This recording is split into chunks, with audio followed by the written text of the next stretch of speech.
dipersembahkan oleh BRI Syariah.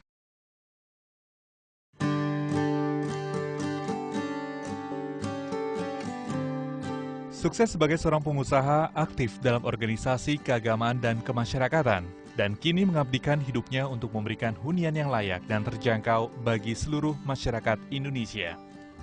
Menteri Perumahan Rakyat Republik Indonesia, Jan Farid. Menolak dipanggil Pak Menteri, lebih akrab disapa dengan panggilan Pak Farid. Beliau merintis usahanya dari hanya memiliki sebuah bengkel las di kawasan Jakarta.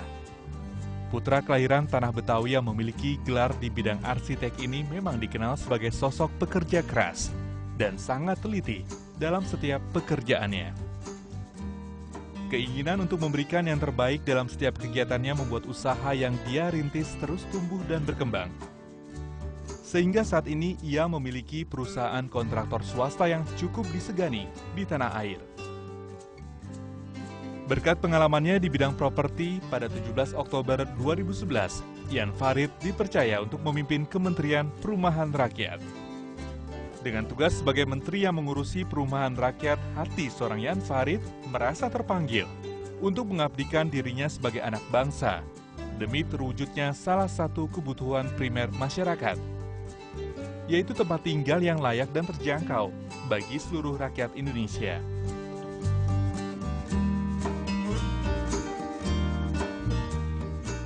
Pak Menteri, tadi saya sempat... Tunggu. Apa nih Pak? Jangan panggil Pak Menteri. Wah, ini Bapak dipanggil? jabatannya jabatan sementara itu Menteri. Ntar kalau udah nggak jadi Menteri, ini lagi. Susah ya, saya manggilnya susah kecanduan, ya Pak? Kecanduan. Jadi bagusnya saya panggil apa Pak? Panggil aja Pak. Pak Farid ya Pak ya? Pak Farid, tadi kan kita olahraga bareng ya, sempat ya. Olahraganya kelihatan Bapak banyak, karena tadi sebelum olahraga bareng, saya lihat Bapak sempat angkat beban, treadmill, stretching juga, terus tadi sedikit stretching yoga gitu sama saya. Bapak punya nggak Pak filosofi spiritual gitu dalam berolahraga? Jadi gini, olahraga saya ini sebetulnya mengisi kegiatan sesudah subuh. Wah, jadi itu lanjutan spiritual. Lanjutan subuh, ya kan, supaya nggak tidur lagi. Ya kan, daripada tidur, kita lebih baik melakukan sesuatu yang bermanfaat. Memang hadisnya mengatakan demikian ya Pak ya? Karena kalau orang habis sholat subuh, habis ibadah, itu jangan tidur lagi. Berkegiatan, mencari rezeki, bertebaran di muka bumi. Gitu kan. Tapi kita olahraga. Betul. Karena kalau keluar rumah, pergi kantor, jam 5 pagi, nggak ada kantor. Nah Pak, kerjaan amanah, tadi Bapak bilang jangan panggil saya Pak Menteri gitu, nanti bingung kalau udah nggak jadi menteri lagi. Tapi tadi saya tanya spiritualitas atau spiritualisme dalam olahraga. Nah kalau spiritualisme dalam bekerja Bapak, apa Pak? Nah, kalau dalam bekerja ini, saya berusaha setiap langkah saya itu dan arah saya itu bekerja untuk kepentingan umat. Itu yang saya cari. Bagaimana caranya saya menjadi pejabat yang mempunyai manfaat untuk umat, untuk rakyat. Karena katanya manusia yang paling bagus itu adalah manusia yang bermanfaat buat banyak orang ya. Betul. Jadi mempunyai manfaat. Itu yang saya cari. Syukur-syukur ya, berwawasan Islam. Walaupun Islam itu sebenarnya untuk luas. Masyarakat luas. Tidak hanya untuk umat Islam. Betul. Ya kan? Tapi wawasan Islam itu kan pada waktu zaman Nabi di Madinah itu kan terbuka semua untuk semua umat. Ada yang agama Yahudi, ada non-Islam di-include lah ya. Sangat terbuka. Nah, Bapak diamanahi jadi Menteri Perumahan Rakyat. Emang sebelumnya pengalamannya cukup banyak Pak, yang ngurusin properti, rumah, pokoknya yang terkait dengan inilah tempat tinggal gitu. Saya itu dulu waktu masih SMP, SD malah. SD. Saya udah dibiasakan oleh ayah saya itu kalau liburan sekolah itu pasti dikasih tugas. buat tugas apa? merenovasi rumah. Oh, Jadi ngecat, jadi mandor. Wah, ngecat, luar gitu biasa. kan. Pak. Jadi udah dididik bagaimana caranya merawat rumah. Kalau ibu saya udah mendidik bagaimana caranya mulai ngepel rumah, ya kan, membersihkan kamar mandi, ngambil air di sumur, itu udah rutin. Ya Jadi kan? belajar dari membersihkan, merawat. Merawat rumah, Karena memang kebanyakan orang tuh bisanya cuma ngebangun aja ya. bangun. Ngerawatnya susah Merawatnya gitu ya. susah. Saya belajar dari Merawat merawat. dulu. Kalau belajar ngebangun rumahnya kapan? Nah, waktu belajar merawat rumahnya, waktu SMA, SMA? Waduh. SMA itu saya udah jadi tukang mebel karena kebetulan saya tinggal di Mangga Besar. Oh. Banyak tukang mebel, saya tukang itu furniture. Saya banyak mesen. Akhirnya saya buka sendiri bengkel. Ini belum membangun rumah nih, baru isi Belum. rumah nih ya. Baru isi rumah. Isi rumah. Dan saya udah menjadi rekanan waktu itu di Hilton, Sari Pacific, gitu kan. Wih, hotel Udah hotel. besar masa Iya, itu iya. hotel-hotel terbesar bahkan. Iya, Ya. waktu itu. Terus begitu saya kuliah di arsitektur, saya menjadi pemborong. Zaman Bang Ali Sadikin. Kerjaan jalan, jembatan, selokan, masjid, puskesmas. Ya kan? Itu udah kerjaan saya. Jadi sambil kuliah, sambil bekerja. Nah, sampai sekarang saya masih bergerak di bidang itu. Pak, saya tahu nih Bapak ini kan mau ada tugas lain yang kaitannya sama posisi Bapak sebagai Menteri Perumahan Rakyat. Boleh nggak saya ikut Pak? Biar saya bisa lebih tahu lagi Boleh. kegiatan-kegiatan Boleh, Bapak, boleh. apa yang sudah Boleh. Bapak coba lakukan. Papua mau? Ke Papua? Mereka itu sebetulnya sangat mengharapkan adanya bank syariah.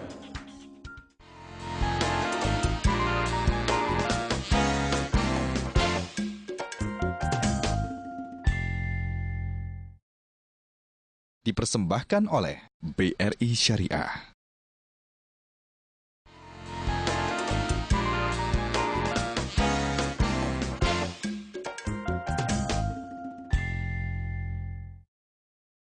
Dipersembahkan oleh BRI Syariah.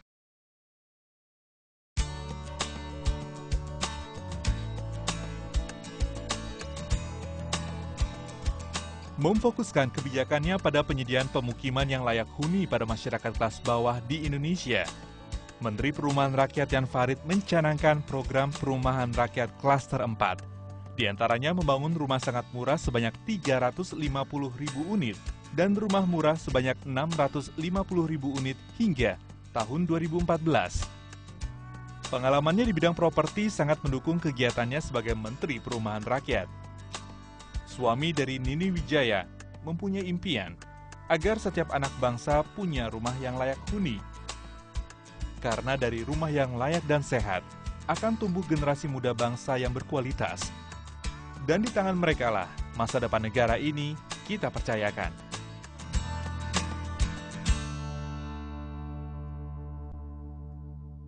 Kita udah keliling-keliling ya Pak? Iya. Tadi saya lihat ada rumah subsidi, rumah sederhana yang dibiayai oleh Bank Syariah katanya. Nah, ini kira-kira kan singkatannya udah RSRS gitu Pak ya? Iya. Rumah subsidi, rumah sederhana. Jangan-jangan ini nanti lama-lama jadi rumah syariah nih Pak, karena pembiayaannya Bank Syariah. Gimana tuh Pak? Ke depannya kira-kira kemungkinan bahwa rumah-rumah subsidi yang dibiayai oleh Kemenpera juga, itu jadi ya istilahnya rumah syariah gitu.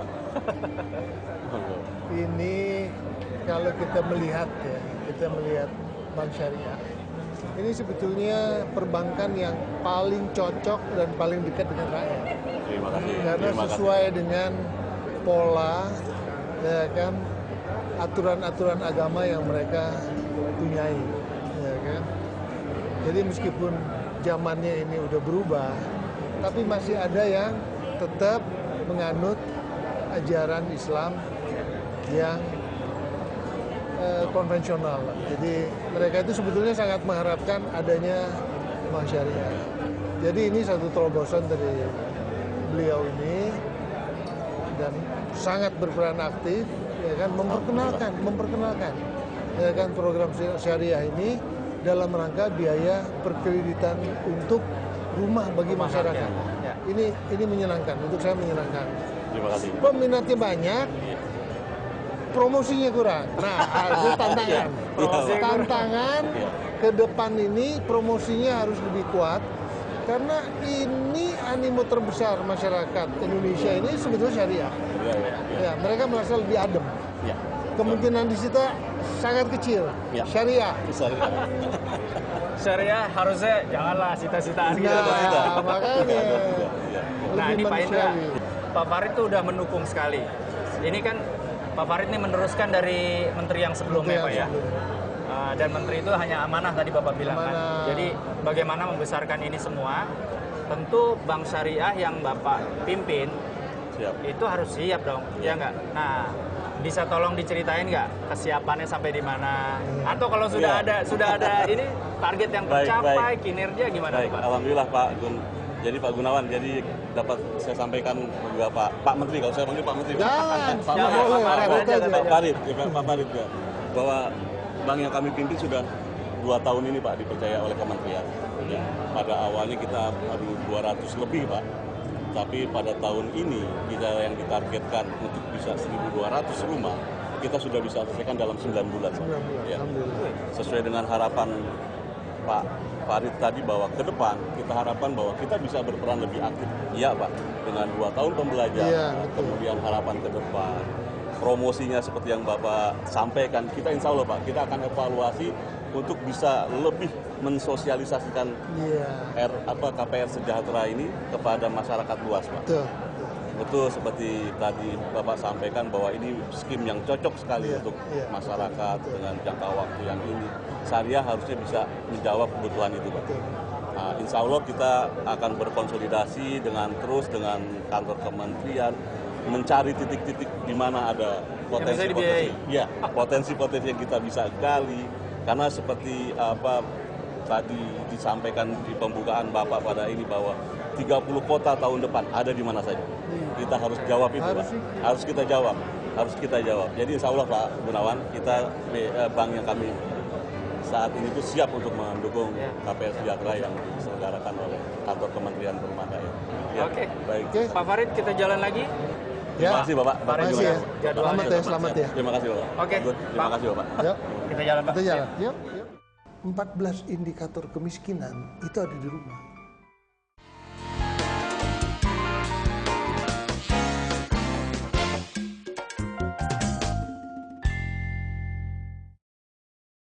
Dipersembahkan oleh BRI Syariah.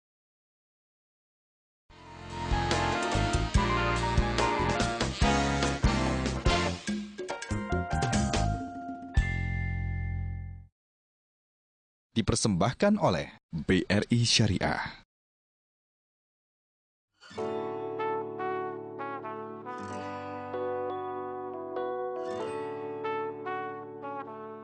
Pak, kita udah jalan-jalan tadi ya.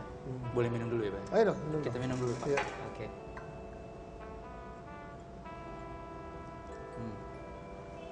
Ini tehnya mirip warnanya ini Pak. Tadi kita udah ngobrol soal FLPP, soal Kemenpera. Nah, sekarang saya pengen mengeksplor tentang Pak Farid dari sisi yang lebih luas. Bapak kan dulu itu seorang praktisi, arsitek, developer gitu kan ya. Sekarang dapat tugas jadi Menteri Perumahan Rakyat. Dulu praktisi, sekarang birokrat. Nah itu menyeimbangkannya gimana tuh Pak? Karena itu saya yakin cara kerjanya berbeda gitu ya. Benar. Jadi memang kita ini kalau swasta, jalur komandonya itu simple. Ya, cukup kita ngomong sama manajer kita atau direktur kita, itu selesai. Kalau kita bilang minggu depan selesai, minggu depan selesai. Besok selesai, besok selesai. Kalau sama birokrat, kita bilang besok selesai, ya Pak, selesai Pak. Selesainya belum tahu. Selesainya kalau kita ingat, ya Selesai. kan, selesai. Kalau kita nggak ingat, ya itu. Bisa 1 hari, bisa 2 hari, bisa 3 hari, bisa seminggu.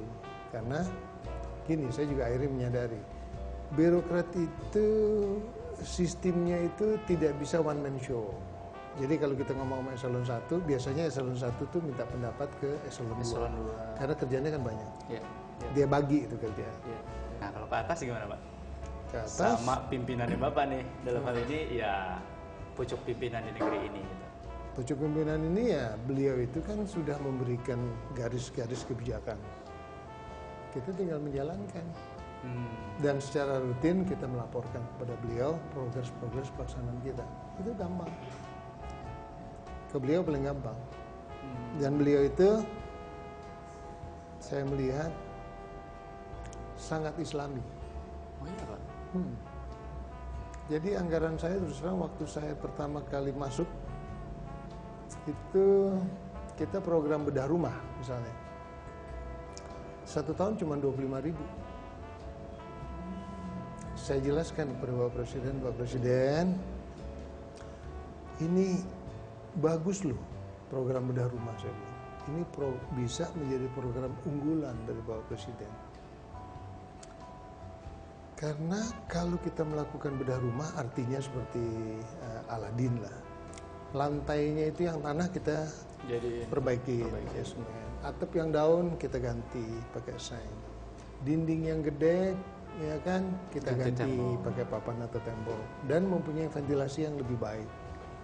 Belum lagi MCK-nya kita juga perbaiki.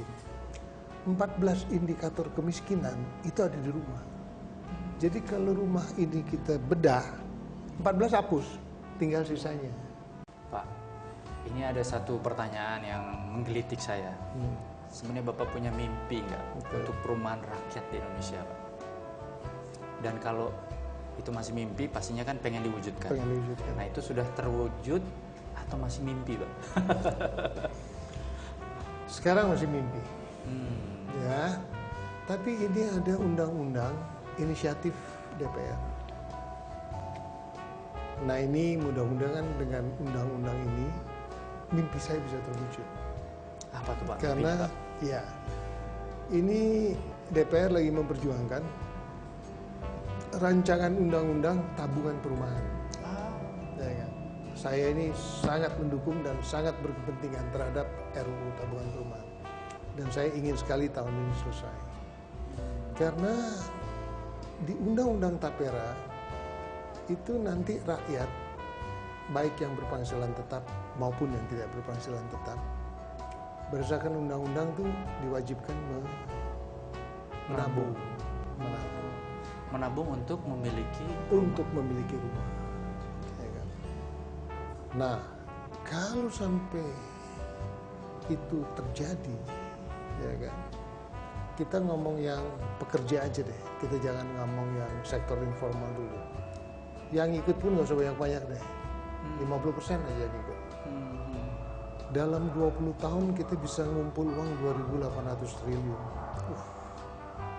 susah bayangin, Pak. Banyak sekali. Jadi saya merasa backlog ya, kebutuhan perumahan yang tidak bisa kita penuhi sebanyak 13,5 juta itu mudah-mudahan bisa kita atasi dalam waktu yang secepat-cepatnya.